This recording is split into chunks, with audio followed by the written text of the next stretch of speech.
মানুষকে নিয়ে উপহাস করা ভালো জিনিস নয়। যারা আজকে উপহাস করছেন তারা একদিন ঠিকই বুঝবেন যে উপহাস করা খারাপ। আওয়ামী লীগ 17 বছর ক্ষমতায় ছিল। আওয়ামী লীগের এরকম লোকও আছে যারা 17 বছরে একটা লোককে তুই করে বলিনি, একটা মানুষকে কোনোদিন পরিচয় দেয়নি যে আমি আওয়ামী লীগের এই মুখ।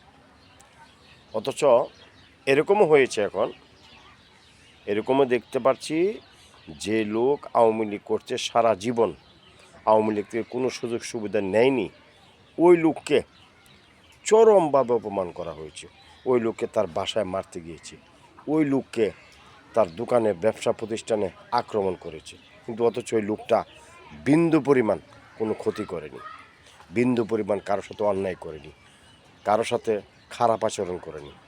আমরাও চাই যারা নাকি দেশের টাকা প্রচার করেছে, দেশের ব্যাংকগুলা লুট করেছে, দেশের অর্থনীতিকে ধ্বংস করেছে, তাদের বিচার আমরাও চাই, সঠিকভাবে তাদের বিচার চাই।